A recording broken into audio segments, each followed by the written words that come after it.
téléspectateurs, que le Seigneur de gloire nous bénisse et nous garde. Le 2 février 2023, en la présentation du Seigneur,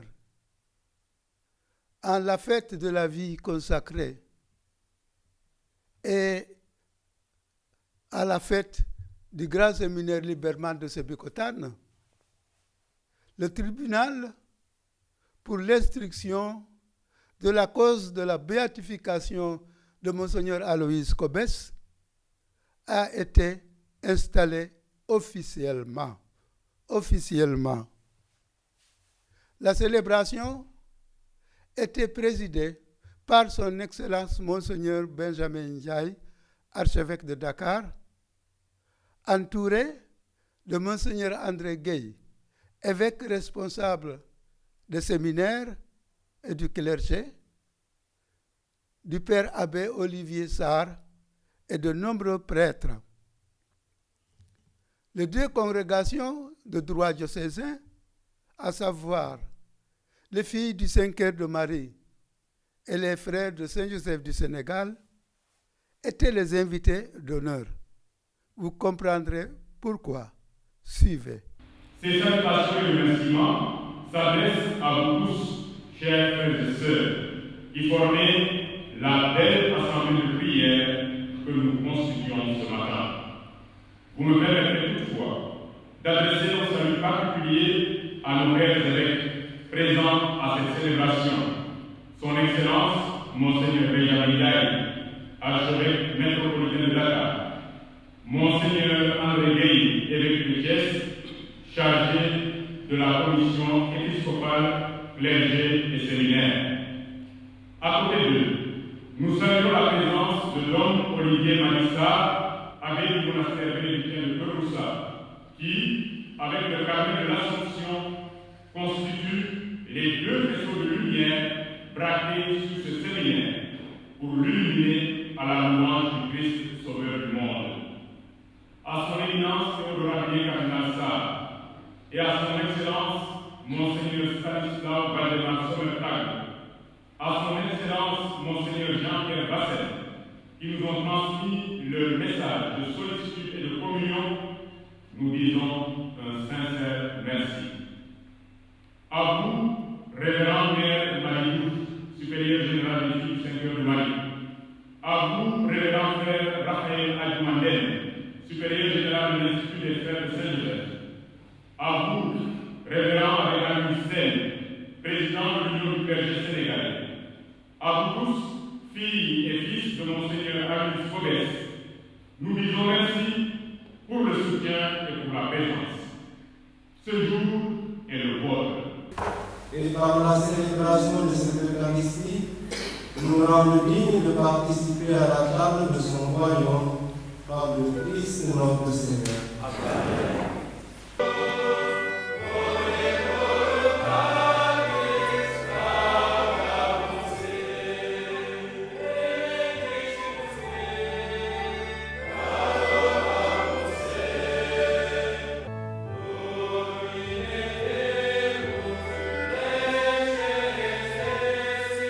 Nous adressons cette prière, puisque ton Fils unique, ayant pris notre chair, fut en ce jour présenté dans le temple, et que nous puissions, avec une âme purifiée, être présentés devant toi. Par Jésus-Christ, ton Fils, notre Seigneur, qui vit et règne avec toi en l'unité du Saint-Esprit, Dieu de tous les siècles des cieux.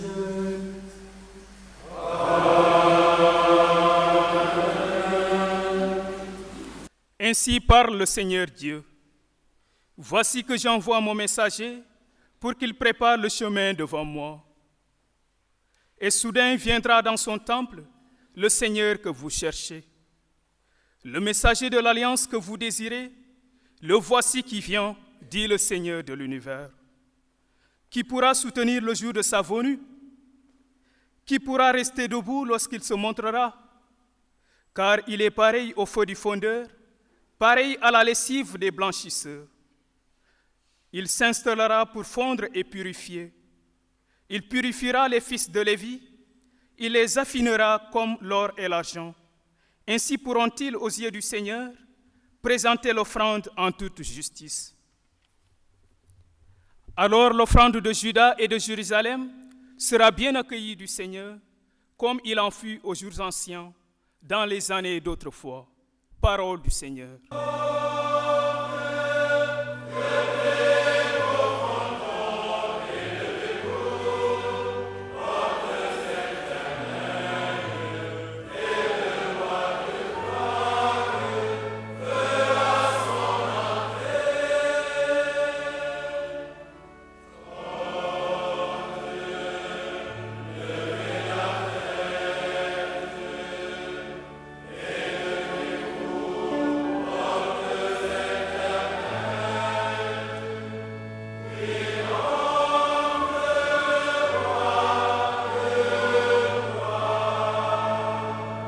Lecture de la lettre aux Hébreux.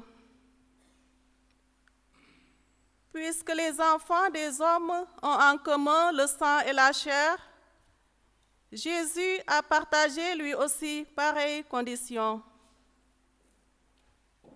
Ainsi, par sa mort, il a pu réduire à l'impuissance celui qui possédait le pouvoir de la mort, c'est-à-dire le diable, et il a rendu libres tous ceux qui, par crainte de la mort, passaient toute leur vie dans une situation d'esclave.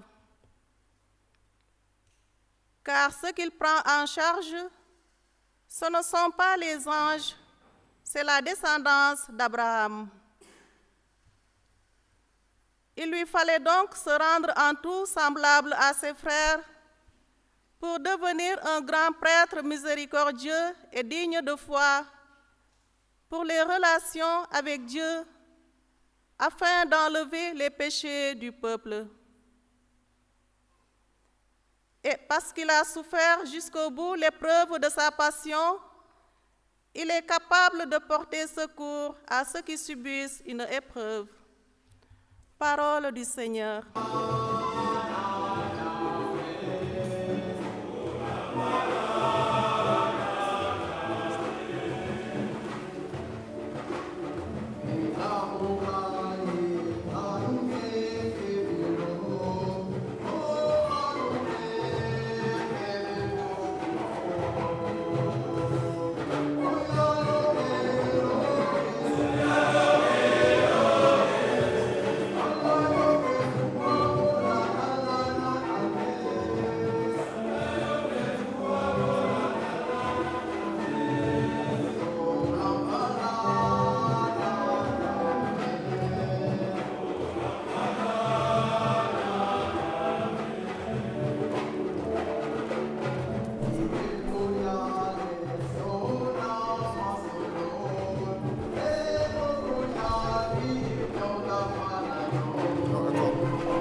Ça. Amen, amen.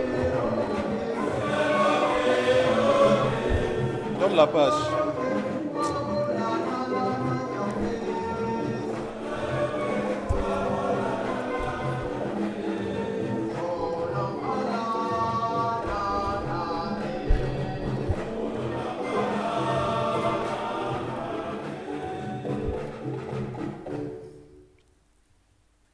Dominus vobiscum.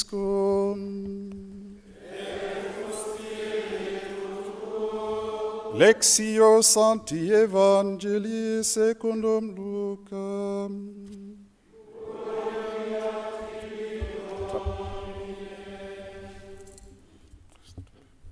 Quand fut accompli le temps prescrit par la loi de Moïse pour la purification, les parents de Jésus l'amenèrent à Jérusalem pour le présenter au Seigneur selon ce qui est écrit dans la loi. Tout premier-né de sexe masculin sera consacré au Seigneur. Il venait aussi offrir le sacrifice prescrit par la loi du Seigneur, un couple de tourterelles ou 2 petites colombes. Or, il y avait à Jérusalem un homme appelé Siméon. C'était un homme juste et religieux qui attendait la consolation d'Israël, et l'Esprit du Saint était sur lui. Il avait reçu de l'Esprit Saint l'annonce qu'il ne verrait pas la mort avant d'avoir vu le Christ, le Messie du Seigneur. Sous l'action de l'Esprit, Siméon vint au temple au moment où les parents présentaient l'enfant Jésus pour se conformer au rite de la loi qui le concernait. Siméon reçut l'enfant dans ses bras et il bénit Dieu en disant : « Maintenant, ô Maître souverain, tu peux laisser ton serviteur s'en aller en paix selon ta parole, car mes yeux ont vu le salut que tu préparais à la face des peuples, lumière qui se révèle aux nations et donne gloire à son peuple Israël. » Le père et la mère de l'enfant s'étonnaient de ce qui était dit de lui. Siméon les bénit, puis il dit à Marie sa mère : « Voici que cet enfant provoquera la chute et le relèvement de beaucoup en Israël. Il sera un signe de contradiction, et toi, ton âme sera traversée d'un glaive, ainsi seront dévoilées les pensées qui viennent du cœur d'un grand nombre. » Il y avait aussi une femme prophète, Anne, fille de Phanuel, de la tribu d'Azer. Elle était très avancée en âge. Après 7 ans de mariage, demeurée veuve, elle était arrivée à l'âge de 84 ans.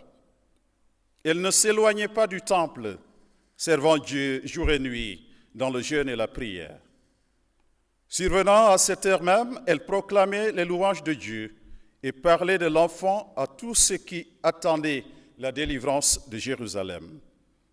Lorsqu'ils eurent achevé tout ce que prescrivait la loi du Seigneur, ils retournèrent en Galilée, dans leur ville de Nazareth. L'enfant, lui, grandissait et se fortifiait, rempli de sagesse, et la grâce de Dieu était sur lui.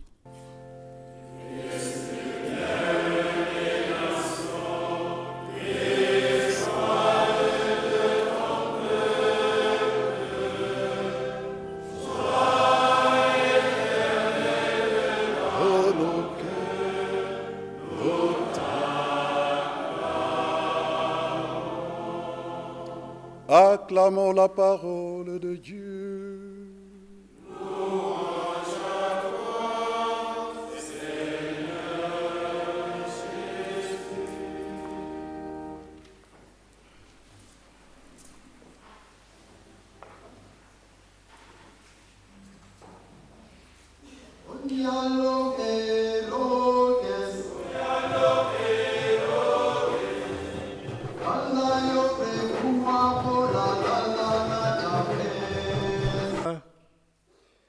Mes yeux ont vu le salut que tu préparais à la face des peuples, lumière qui se révèle aux nations et donne gloire à ton peuple Israël. Chers membres de la communauté éducative du séminaire Liberman de Sambam, bien-aimés frères et sœurs de la vie consacrée, et vous, filles du Saint-Cœur de Marie, vous, frères de Saint-Joseph, vous, prêtres diocésains, héritiers de la vision religieuse, apostolique et sacerdotale de Monseigneur Aloys Cobès. Heureuse et sainte fête de la présentation du Seigneur à vous tous.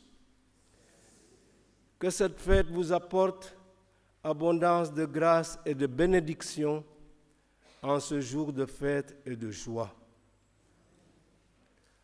En octobre dernier, lors de la visite ad limina des évêques de notre conférence épiscopale à Rome, la congrégation chargée de la cause des saints nous a fait part de la demande de procédure en béatification de Monseigneur Aloys Cobès, procédure présentée par l'archidiocèse de Dakar.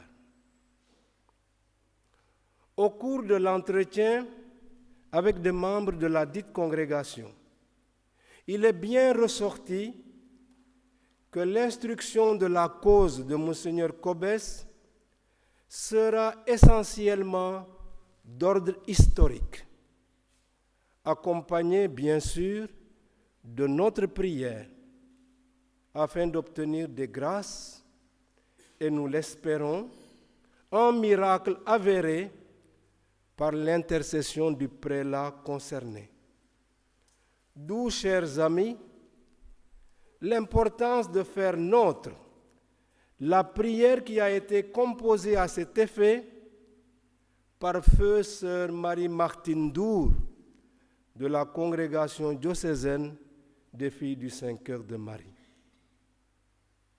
La sœur Hervétine, membre de cette même congrégation, est une grande spécialiste de cette belle figure de notre histoire ecclésiale locale, comme en atteste sa thèse de doctorat, publiée à Dakar en 2008, sous le titre « Monseigneur Aloys Cobès, 1820-1872 et l'œuvre des Noirs ».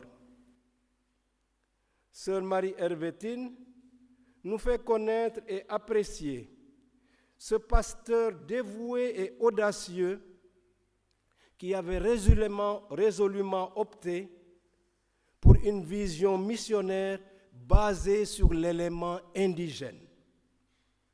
Avec la sœur religieuse indigène, avec le frère religieux indigène et avec le prêtre diocésain indigène, afin de mieux évangéliser les populations indigènes.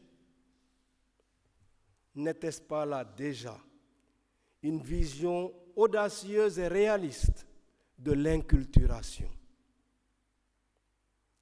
Sœur Marie Hervétine conclut sa recherche en ces termes.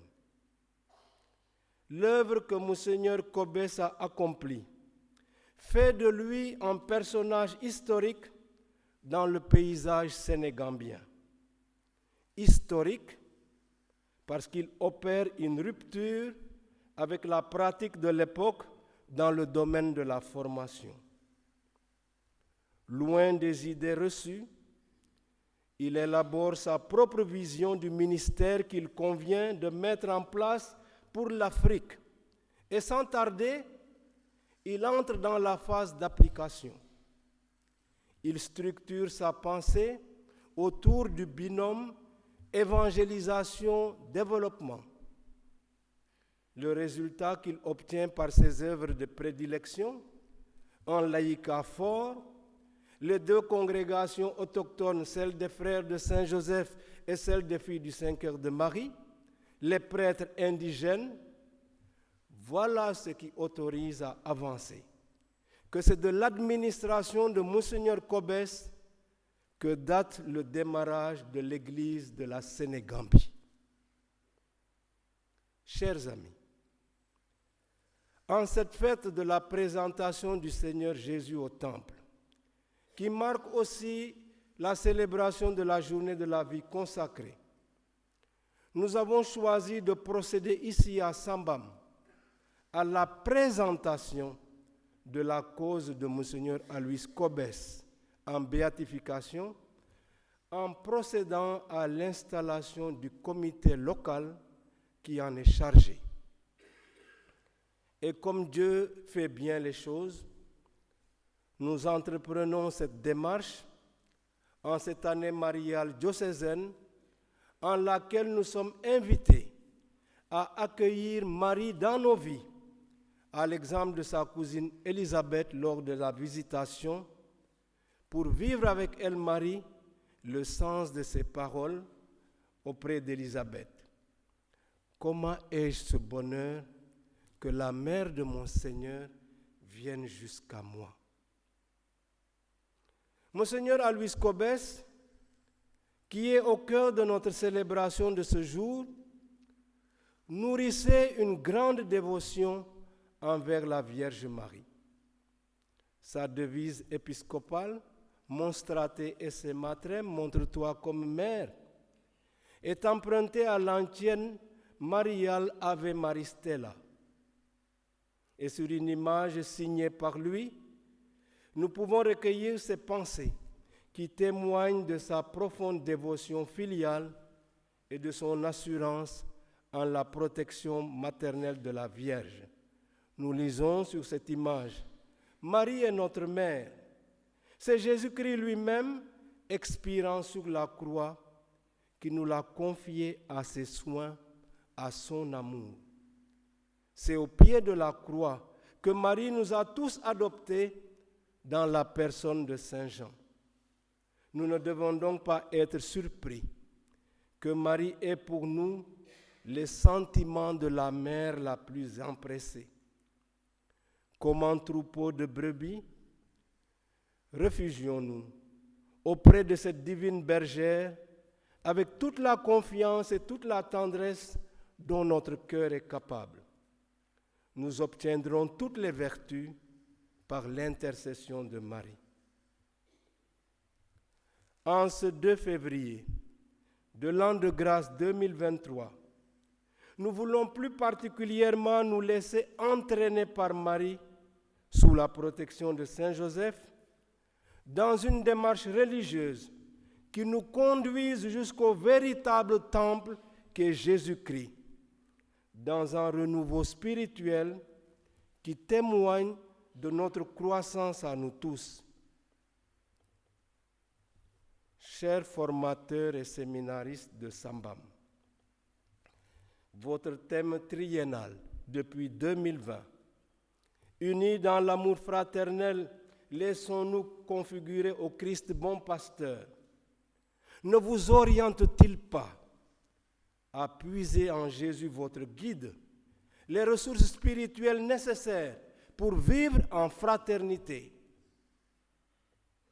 N'est-il pas une invite en cette année de grâce à vous approprier la figure de Monseigneur Aloys Cobès, qui a tant œuvré pour la promotion d'une vie religieuse locale et d'un clergé local, en ordonnant le premier prêtre sénégalais entièrement formé au Sénégal en la personne de l'abbé Guillaume Jouga. C'était le 31 juillet 1864 en Ngazobil. Et je me permets de faire cette remarque. Un siècle plus tard, au mois de mai 1964, un certain cardinal Joseph Lefebvre, dans le cadre de la célébration du centenaire de Ngazobil, j'étais petit séminariste à l'époque, ordonné prêtre, Adrien Sarr, Jacques Sarr, Emmanuel Sarr, Pierre Djedjou, François-Xavier Djandi, Nazer Barji et un frère de Kermoussa, le frère Meugno. Oui, Ngazobil fait partie du patrimoine de l'identité chrétienne du Sénégal. Chers séminaristes, autrefois, Marie et Jésus et Joseph du moins ont présenté l'enfant Jésus au Seigneur selon ce qui est écrit dans la loi. Tout premier-né de sexe masculin sera consacré au Seigneur. L'offrande plénière de Jésus à son Père et sa victoire finale, qui sont annoncées par le vieillard Siméon, sont les signes de l'avènement du salut. Puissiez-vous, en devenant prêtre dans la lignée de l'abbé Guillaume Jouga, sur présentation fiable de vos formateurs, vous présenter vous-même en serviteur de Dieu auprès de vos sœurs et frères en humanité. Le pape Saint Jean-Paul II, dans son message pour la toute première journée mondiale de la vie consacrée, le 2 février 1997, faisait ce commentaire à partir de l'évangile que nous avons entendu en 3 points. D'abord, dans la scène évangélique est révélé le mystère de Jésus, le consacré du Père, venu dans le monde pour accomplir sa volonté. Deuxièmement, Marie, la mère de Jésus, s'associe par le même mouvement d'oblation à la présentation du Christ. Troisièmement, la Vierge qui porte Jésus au temple et l'offre au Seigneur exprime très bien l'attitude de l'Église qui continue d'offrir ses fils et filles au Père et les associe à l'unique oblation du Christ, cause et modèle de toute consécration dans l'Église. Avec reconnaissance et dans l'action de grâce, célébrons donc les merveilles de Dieu avec les personnes consacrées, comme l'a voulu le Saint-Père Jean-Paul II en officialisant la journée de la vie consacrée. Évoquant la démarche religieuse de Marie et Joseph, l'évangéliste Saint Luc ajoute « Il venait aussi offrir le sacrifice prescrit par la loi du Seigneur, un couple de tourterelles ou 2 petites colombes. »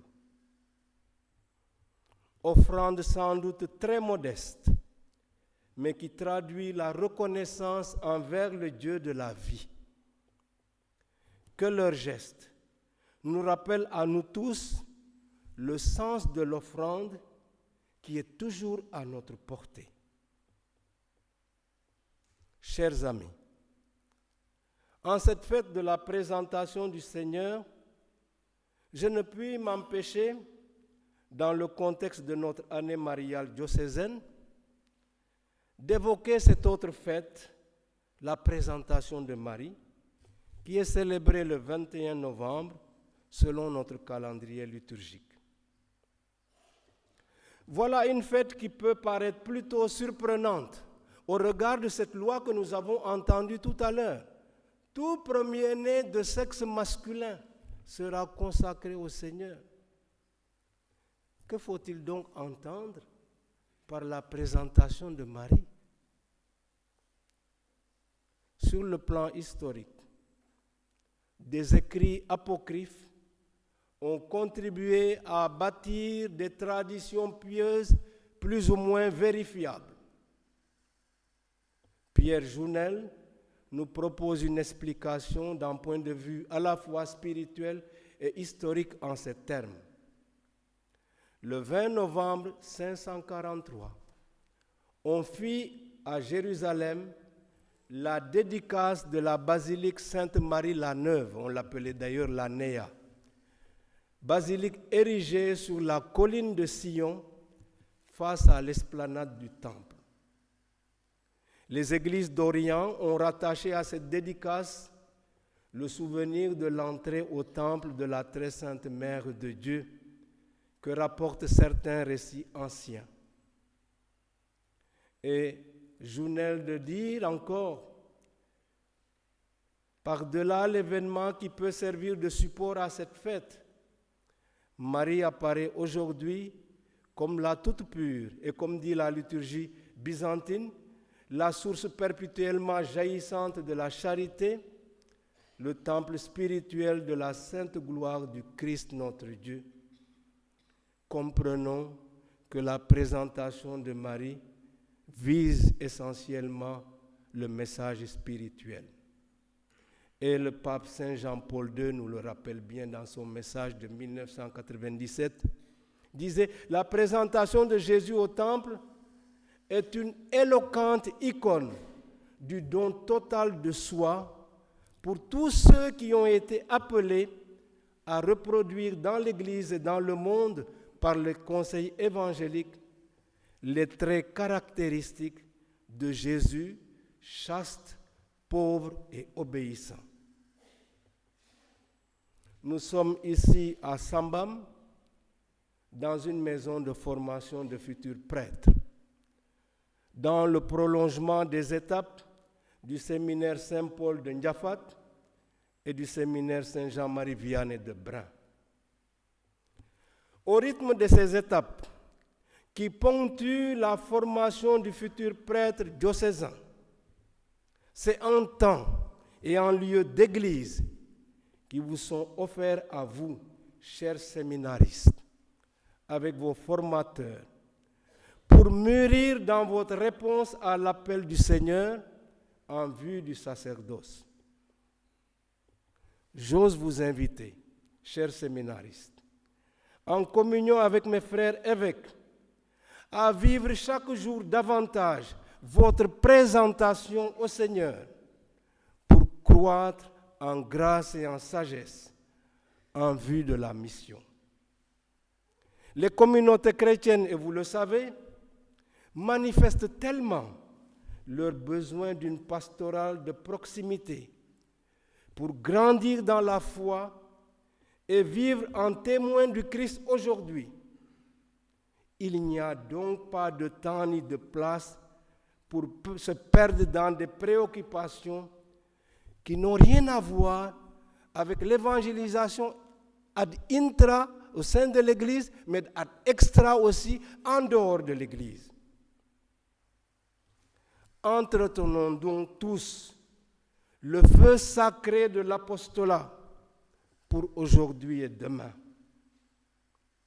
Que la parole de Dieu nous galvanise pour vivre l'actualité de la mission chrétienne.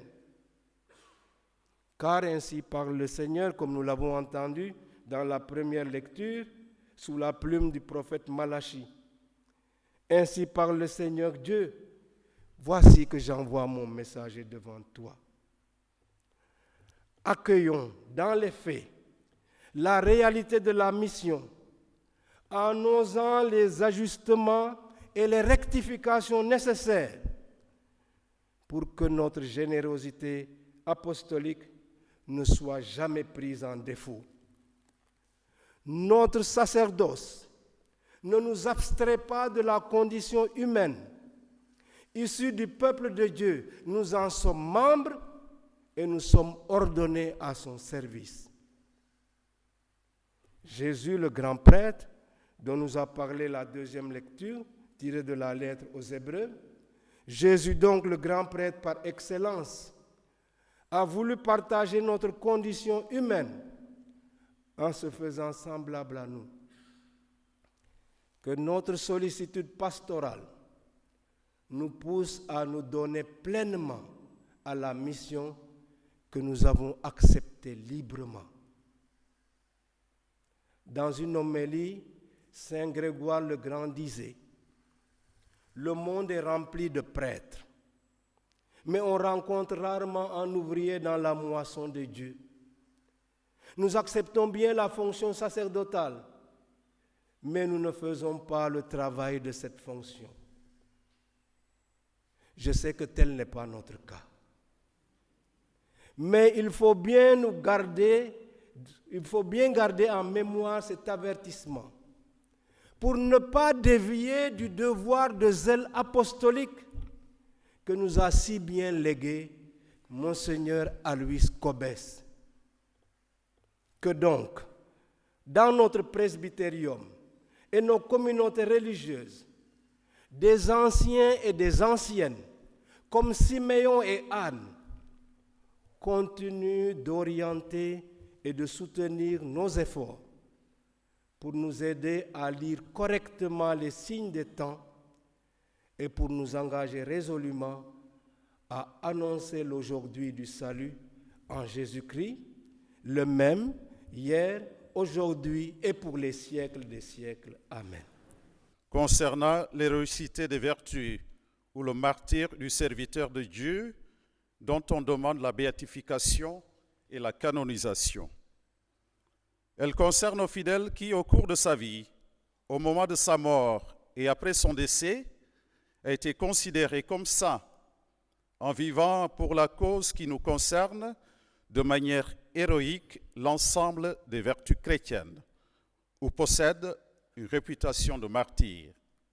Dans le cas d'espèce, Monseigneur Alois Cobès, vicaire apostolique de la Sénégambie, 1863-1872, a beaucoup œuvré pour la promotion du clergé local. Par ailleurs, par la fondation de 2 instituts de vie consacrés, les frères de Saint-Joseph et les filles du Saint-Cœur de Marie, il a fait montre d'une grande perspicacité dans l'engagement pour l'évangélisation des peuples noirs. Par le libelle de requête du 12 septembre 2013, la congrégation des filles du Saint-Cœur de Marie, à travers la postulatrice Sœur Marie Hervé Combatine, s'est portée actrice de cette cause en vue de la béatification du serviteur de Dieu. En effet, serviteur de Dieu est le titre par lequel on désigne le fidèle catholique dont la béatification est demandée. Une réputation de sainteté doit au préalable être démontrée, synonyme d'une opinion répandue parmi les fidèles relativement à la pureté et à l'intégrité de la vie du serviteur de Dieu et au degré héroïque de ses vertus. Le 4 juillet 2016, par lettre administrative numéro 275-2016, Son Excellence Monseigneur Benjamin Ndiaye, évêque du lieu où le serviteur de Dieu est décédé, a introduit auprès de la Congrégation pour la cause des saints une demande de nihil obstat ex parte sancte sedis. La congrégation compétente en la matière, en l'occurrence la Congrégation pour la cause des saints, par courrier daté du 3 novembre 2016, a répondu favorablement à cette requête, donnant ainsi compétence à l'archevêque de Dakar de constituer le tribunal pour l'instruction de la cause de béatification de Monseigneur Aloys Cobes. Après les péripéties liées à la pandémie de la COVID-19, le tribunal a été constitué par décret numéro 2021-03 du 17 avril 2021. Il est composé d'un délégué épiscopal qui instruit la cause au nom de l'évêque, prêtre compétent en théologie, en droit canonique et également en histoire, d'un promoteur de justice qui veille à l'exact respect des dispositions légales au cours de l'instruction de la cause, prêtre compétent en théologie, en droit canonique et également en histoire, de notaire pour transcrire les déclarations des témoins et rédiger les actes de l'enquête. Tout fidèle catholique peut revêtir cette charge. D'experts médecins pour attester d'une guérison retenue miraculeuse. Outre ce tribunal, des censeurs théologiens, 2 au moins, sont nommés par l'évêque pour l'examen des écrits publiés du serviteur de Dieu. Leurs noms doivent demeurer secrets. En raison de ce caractère confidentiel, leurs noms ne figurent pas sur les documents rendus publics. Un vice-postulateur a été nommé par la postulatrice. Il s'agit de l'abbé Thierry Albersen du clergé diocésain de Thiès. Aujourd'hui, 2 février de l'an de grâce 2023, en la fête de la présentation de Jésus au temple, l'installation et la prestation de serment des membres du tribunal submentionné constitue la première session ou session d'ouverture de l'enquête. Il y sera procédé à la remise des différents actes tels que la documentation présentée à l'évêque pour démontrer la réputation de sainteté ou de martyr et la réputation de signe dont jouit le serviteur de Dieu. Le mandat de nomination de la postulatrice. Le libelle de requête de la postulatrice avec la documentation requise par le numéro 10 des normes servandi. L'éventuelle déclaration concernant les motifs spécifiques à l'origine du retard du début de la cause.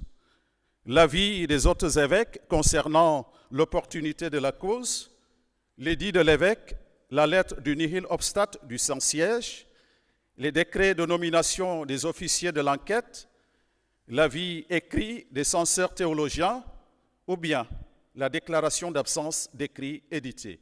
Et enfin, le matériel rassemblé par les experts en matière historique et archivistique avec leurs rapports. En Église, famille de Dieu, unissons-nous à toutes les prières formulées en vue d'un aboutissement heureux pour la plus grande gloire de Dieu, pour l'élévation du serviteur de Dieu, Monseigneur Aloys Cobes, et pour notre propre sanctification. Numéro 2021-03 du 17 avril 2021, portant constitution du tribunal chargé de l'instruction de la cause de béatification de Monseigneur Aloys Cobes.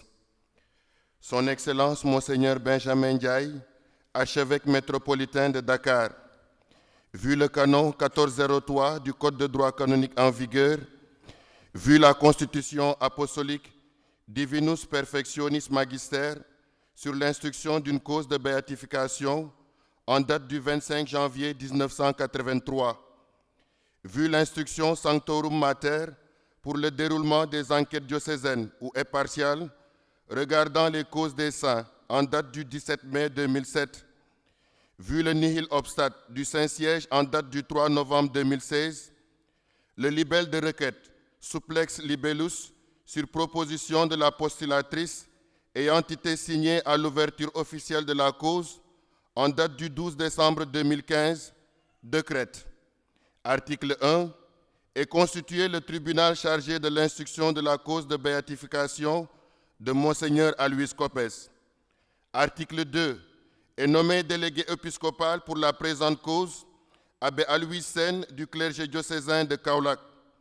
Article 3. Est nommé promoteur de justice Abbé Toby Oscar Marani Badiane du clergé diocésain de Thiès. Article 4. Est nommé promoteur de justice Abbé Jacques Hassan Sène du clergé diocésain de Dakar. Article 5. Est nommé notaire Abbé Théodore Emesek du clergé diocésain de Thiès. Article 6. Est nommé notaire Sœur Angèle Lopi des Filles du Saint-Cœur de Marie. Article 7. Est nommé expert médecin Dr Joao Armindo da Vega. Article 8. Le présent décret, publié par annonce et affichage dans toute l'étendue de la province ecclésiastique de Dakar, prend effet à compter du 13 mai 2021. Fait à Dakar le 17 avril 2021, signé Monseigneur Benjamin Ndiaye, archevêque métropolitain de Dakar.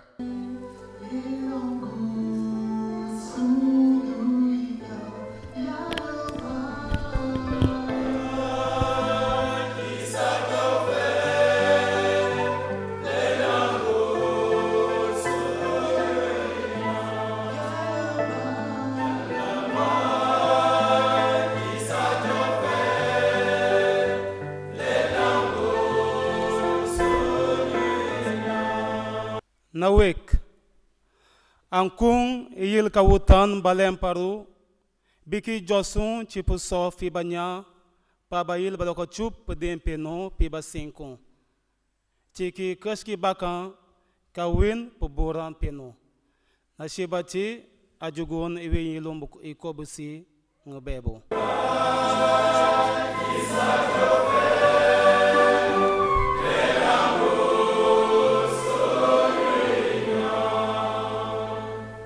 Pour ceux qui exercent une responsabilité, Dieu notre Père, tu avais mis en la personne du vénérable François-Paul-Marie Liberman et du serviteur de Dieu, Monseigneur Aloys Copes, des valeurs évangéliques qui ont contribué à la promotion du développement intégral de tout homme et de tout l'homme.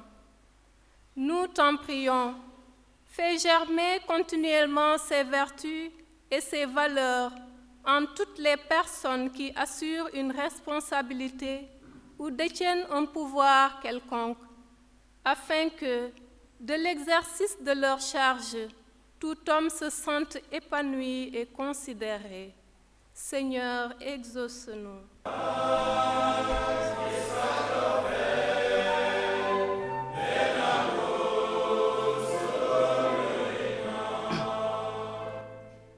Pour ceux qui souffrent, Bedi Bukana Kuburom, Kamidisilam, Mataka Sumut, Mata Buyik, Mata Fusukaten, Mata Pop Bukanum Banoban, Ulawali Yesu Christa, Panum Arongen Dibuko, Kafium, Dikagolum, Atau Olinu Chachapori. Pour tous ceux qui sont sous le patronage du vénérable Père François pour Marie Liberman et du serviteur de Dieu Monseigneur Aloys Copes, borom bi suñu yàlla ñu ngi daje fay tey fii ci sa kër ngir xumbal l'Eucharistie bu sell bile ci bés bi lañu jagleel François pour Marie Liberman ak Monseigneur Aloys Cobes say sàmmkat yu takku yi nga jotoon a tànn ngir ñu siiwal sa baat ci àdduna sile ñu ngi lay ñaan leel na la neex nga dooleel te jàppale kuréel yi boot seen tur na sa xel mu sell mi dëkk di leen leeral ci liggéey bu takku te barkeel borom bi nangul ñu.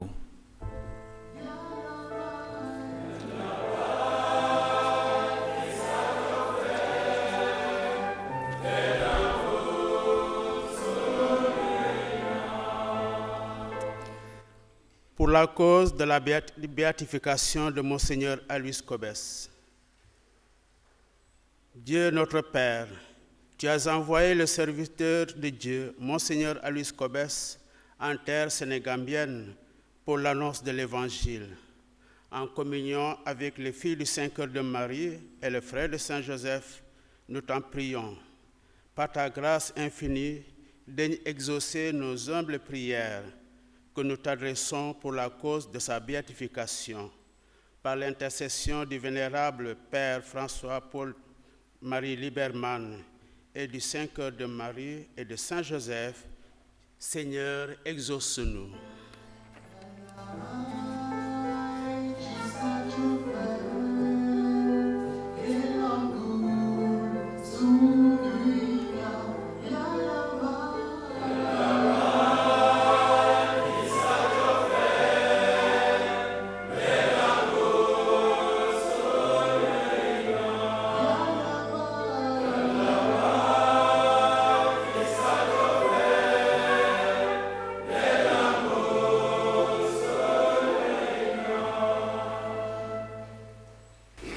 Regarde avec bonté, Seigneur, le peuple qui se confie en ta miséricorde. Et comme il ne peut subsister sans toi, soutiens-le maintenant de tes bienfaits pour qu'il progresse jusqu'à l'éternité. Par le Christ notre Seigneur. Amen.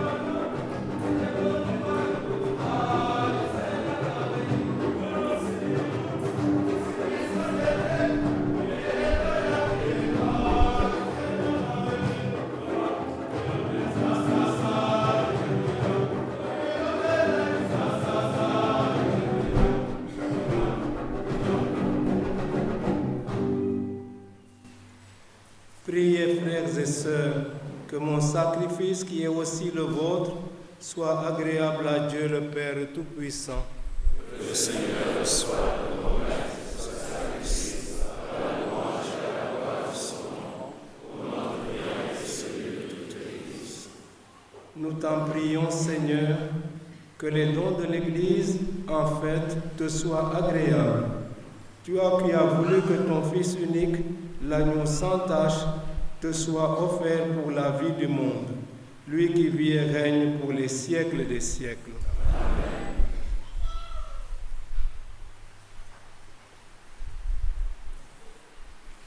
Le Seigneur soit avec vous.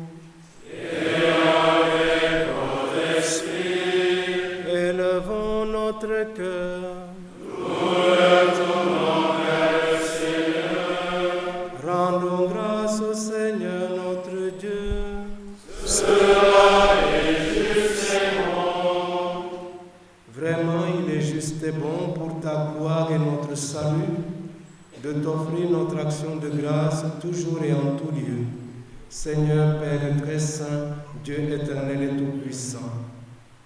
Aujourd'hui, ton Fils éternel est présenté dans le temple et l'Esprit Saint le désigne comme la gloire d'Israël, ton peuple et la lumière des nations. Joyeux nous aussi d'aller à la rencontre du Sauveur, nous te chantons avec les anges et tous les saints. et sans fin nous proclamons.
Voilà, c'était tout pour votre émission d'aujourd'hui.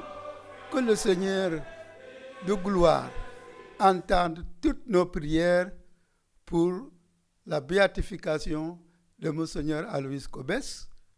Merci à vous, amis téléspectateurs, de nous avoir suivis. Rendez-vous est pris pour dimanche prochain.